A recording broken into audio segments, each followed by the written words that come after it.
রাজধানীর একটি অভিজাত এলাকায় সাবেক আওয়ামী লীগ এমপির বাড়িতে চাঁদা তুলতে গিয়ে হাতেনাতে ধরা পড়েছেন বৈষম্য বিরোধী ছাত্র আন্দোলনের সম্মিলিত বেসরকারি বিশ্ববিদ্যালয় শাখার ভারপ্রাপ্ত আহ্বায়ক আব্দুর রাজ্জাক বিন সুলাইমান রিয়াদসহ আরও 4 জন।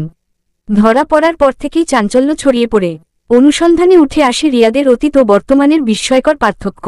জানা যায়, রিয়াদের বাবা একজন রিকশাচালক ছিলেন, বর্তমানে তিনি দিনমজুর হিসেবে কাজ করছেন। বহু বছর কোরবানি না দিতে পারলেও এ বছর রিয়াদ একটি 1 লাখ টাকা মূল্যের গরু কোরবানি দিয়েছেন, যা এলাকায় ব্যাপক আলোচনার জন্ম দেয়। স্থানীয় সূত্র বলছে, একসময় মেধাবী শিক্ষার্থী হিসেবে পরিচিত রিয়াদ এলাকার মানুষের আর্থিক সাহায্যে পড়ালেখা চালিয়ে গেছেন। তবে 5 আগস্টের পর থেকেই তার আচরণ ও জীবনযাত্রায় ব্যাপক পরিবর্তন দেখা যায়। বাড়িতে উঠেছে নতুন দালান, সামাজিক যোগাযোগ মাধ্যমে ঝলমলে লাইফস্টাইল প্রদর্শন, ব্যয়বহুল পোশাক ও বাইক ব্যবহারে এলাকাবাসীর চোখ কপালে উঠেছে। অথচ তার কোনো স্থায়ী ও বৈধ আয়ের উৎস নেই।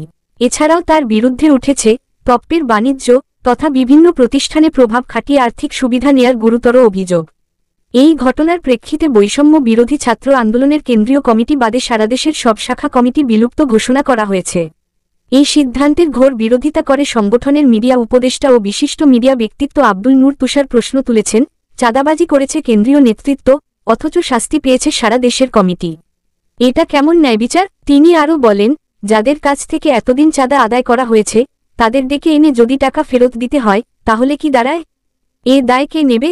সামাজিক আন্দোলনের মুখোশে চাঁদাবাজি এবং অবৈধ সম্পদ অর্জনের অভিযোগ নতুন নয়, তবে সংগঠনের শীর্ষ পর্যায় থেকে এমন ঘটনা ঘটায় ব্যাপক সমালোচনার জন্ম দিয়েছে।